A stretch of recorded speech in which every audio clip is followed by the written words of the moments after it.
Video like जरूर कर लीजिए और ऐसे वीडियो लगातार फ्री में पाने के लिए चैनल को तुरंत सब्सक्राइब कर लीजिए और बेल आइकन को जरूर टैप कर लीजिए ताकि आगे भी सारे वीडियो आपको मिलते रहे। यूट्यूब में फॉलो करते हैं तो प्लीज ये वाला फ्री टेलीग्राम चैनल जरूर ज्वाइन कर लीजिएगा। सारे नोटिफिकेशन सारे अपडेट यहीं पे आते हैं, ध्यान रखिएगा। नमस्कार दोस्तों, स्वागत है आप सभी का ऑनलाइन एग्जाम प्रिपरेशन पर which is the part of study for civil services. दोस्तों यूपी ट्रिपल एससी पीटी 2023 के एग्जाम के लिए हमने एक टॉपिक स्टार्ट किया था, भारतीय राष्ट्रीय आंदोलन, जिसका हम पहले नंबर का टॉपिक देख रहे थे, स्वाधीनता आंदोलन के प्रारंभिक वर्ष। स्वाधीनता आंदोलन के प्रारंभिक वर्ष हमने स्टार्ट किए थे, जिसमें हमने सबसे पहले स्वाधीनता आंदोलन के प्रारंभिक वर्षों में क्या हुआ था, सामाजिक धार्मिक सुधार आंदोलन हुए थे, तो हमने ये पढ़ना स्टार्ट किए थे। तो इसमें हमने कुछ आंदोलनों को पढ़ा भी था, कुछ और बाकी हैं, कुछ आंदोलन बाकी है जिनको आज हम कंप्लीट कर लेंगे। इसके बाद आगे का हम टॉपिक पढ़ेंगे। तो यहाँ पर हमने ये सारी चीज़ें स्टार्ट की थी। एक बार क्विक रिवीजन कर लेते हैं। हमने स्वामी नारायण संप्रदाय पढ़ा था, स्वामी सहजानंद का ब्रह्म समाज, ठीक है, जिसमें कुछ थे आदि ब्रह्म समाज केशव चंद्र सेन, साधारण ब्रह्म समाज शिवनाथ शास्त्री और आनंद मोहन बोस इससे संबंधित थे। ब्रह्म समाज राजा राम मोहन राय की थी, बहुत इंपॉर्टेंट है, 1828 में स्थापना हुई। फिर आत्मीय सभा कलकत्ता, राजा राम मोहन राय, बाकी के 3 लोग भी इससे जुड़े हुए थे, ऋषि कृष्ण मलिक और ताराचंद्र चक्रवर्ती। कृष्ण मोहन बनर्जी भी इसी से संबंधित थे। इसके बाद यंग बंगाल आंदोलन हेनरी लुइस बिबियन डिरोजियो का था, इंपॉर्टेंट है। फिर धर्म सभा 1830 में राधाकांत देव इससे संबंधित है, इसके संस्थापक ये रहे, ये इंपॉर्टेंट है, एग्जाम में पूछ सकते हैं। वहाबी आंदोलन हमने देखा, ठीक है, और इन्हीं के समय में यहाँ पर क्या हुआ, ये सैयद अहमद जी से जुड़ा हुआ था वहाबी आंदोलन, ठीक है, तो याद रखना है क्योंकि इनका कुछ लोगों ने विरोध भी किया उस समय। इसके बाद हमने अगला पढ़ा था तयूनी आंदोलन, करामत अली जौनपुरी का। Tattvabodhini Sabha very very important, Devendranath Tagore की है। फिर नामधारी या फिर कूका आंदोलन पढ़ा था, राम सिंह इसके संस्थापक थे, भाई बालक सिंह भी इससे जुड़े हुए थे। परमहंस मंडली, इसकी स्थापना, परमहंस मंडली की स्थापना की गई बम्बई महाराष्ट्र में 1849 में ये जुड़ी हुई थी, ठीक है। इसके बाद हमने रहनुमाई माज दायन सभा पढ़ी थी, जो कि पारसियों के धर्म सुधार से संबंधित थी। फिर हमने राधा स्वामी सत्संग आंदोलन देखा, Deoband school of Islamic theology, इसको हमने देखा। ब्रह्म समाज कलकत्ता में स्थापित किया गया, भारतीय ब्रह्म समाज, केशव चंद्र सेन जिससे जुड़े हुए थे। प्रार्थना समाज बहुत इंपॉर्टेंट है, एग्जाम में पूछ सकते हैं, ये लोग इससे जुड़े थे, आत्माराम पांडुरंग, गोविंद राणाडे और जी भंडारकर। फिर हमने आर्य समाज भी पढ़ा, दयानंद सरस्वती जुड़े हुए थे, 1875, इसकी डेट भी याद कर ले, एग्जाम में पूछ सकते हैं। फिर सर सैयद अहमद खां का अलीगढ़ आंदोलन, ठीक है, यहीं पर अलीगढ़ स्कूल की स्थापना होती है, ओरिएंटल कॉलेज की स्थापना की जाती है और इसी से अलीगढ़ आंदोलन जुड़ा हुआ था। फिर थियोसॉफिकल सोसाइटी हमने पढ़ी, जो जिसमें 2 लोगों ने, ब्लाटस्की और मैडम ब्लाटस्की और कर्नल अलकाट ने मिलकर इसकी स्थापना की थी। रूसी महिला थी, अमेरिका के कर्नल अलकाट थे। साधारण ब्रह्म समाज शिवनाथ शास्त्री और आनंद मोहन बोस ने मिलकर की। फिर दक्कन एजुकेशन सोसाइटी पढ़ी, सेवा सदन बम्बई पढ़ा हमने, और इसके अलावा यहाँ पर हम ये सारी चीज़ें देख चुके थे। Indian national social conference Ranade और रघुनाथ राव की है। देव समाज लाहौर शिवनारायण अग्निहोत्री का था। अहमदी आंदोलन पढ़ा, मिर्जा गुलाम अहमद का था, जो स्वयं को अब देवता बनाते थे, कृष्ण का अवतार मानते थे, मसीहा कहते थे खुद को। फिर रामकृष्ण मिशन हमने पढ़ा था, स्वामी विवेकानंद ने इसकी स्थापना की। The servant of India society हमने देखी, और हमने पूना सेवा सदन देखा, जो कि जी के देवधर और रामाबाई राणाडे का था। इस यहाँ तक हमने देख लिया था, ये सारी चीज़ें हम कवर कर चुके थे। अब इसके आगे जो है वो हमें पढ़ना है, तो चलिए स्टार्ट करते हैं। इसके बाद 1910 में निष्काम कर्म मठ पूना में स्थापित किया गया, जिससे संबंधित थे धोंधो केशव कर्वे। धोंधो केशव कर्वे से संबंधित थे।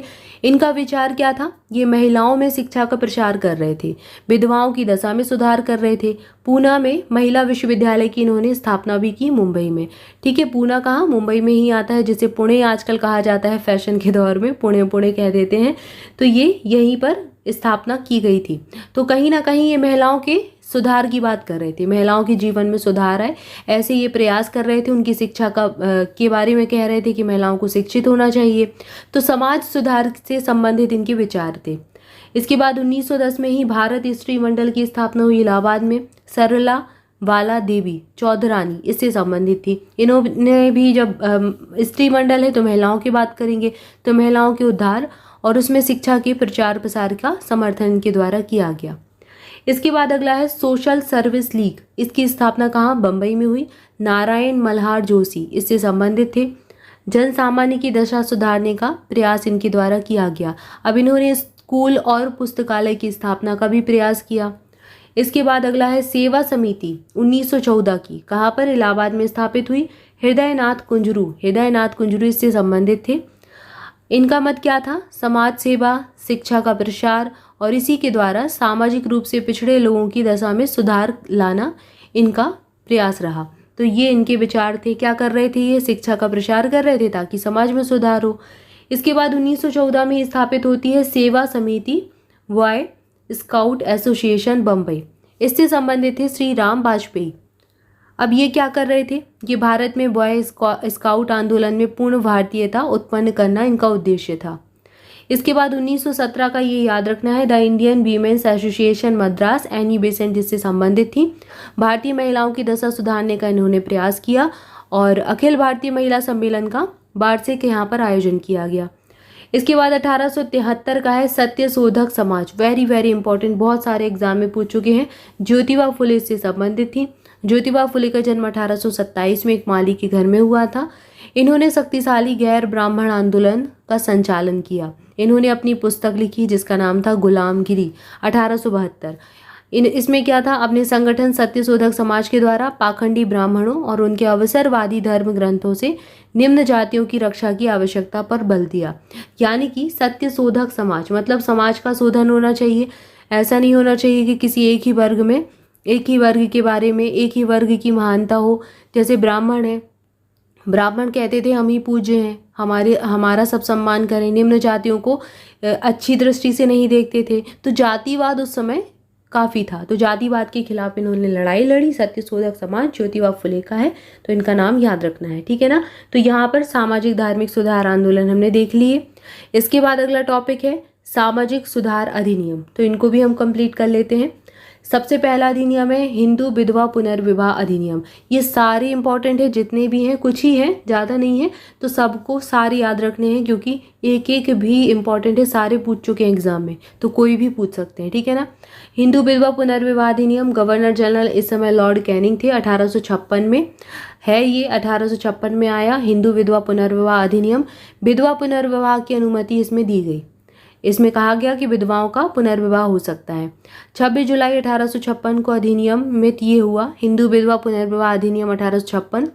और अधिनियम 15 इसने 1856 ईस्ट इंडिया कंपनी के शासन के अधीन भारत के सभी क्षेत्रों में हिंदू विधवाओं के पुनर्विवाह को वैध घोषित कर दिया।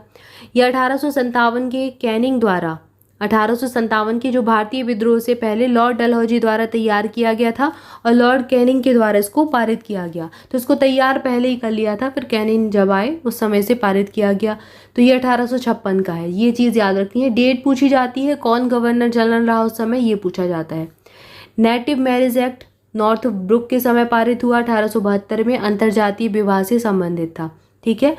As of consent act Lansdowne के समय ये पारित हुआ था 1891 में। इसका संबंध किससे था? लड़की के लिए विवाह की आयु 12 वर्ष निर्धारित कर दी गई थी इसके तहत, ठीक है, कि 12 वर्ष से कम उम्र की लड़की का विवाह नहीं होगा। लड़की जो 12 वर्ष की होगी या फिर उससे अधिक उम्र की लड़की का विवाह कर सकते हैं। तो 1891 में ये पारित हुआ। तो आप समझ सकते हैं इस समय तक लड़कियों की 12 वर्ष की आयु में विवाह कर दिया जाता था। इसके बाद फिर शारदा एक्ट आया इरविन के समय 1930 में आया था। ये डेट भी याद रखनी है। विवाह के लिए लड़की की न्यूनतम आयु यहाँ पर 14 कर दी और लड़कों की 18 कर दी, ठीक है। तो यहाँ थोड़ा सुधार हुआ 1930 में यहाँ तक, जबकि इसके पहले शारदा एक्ट तक 12 वर्ष ही चलता रहा।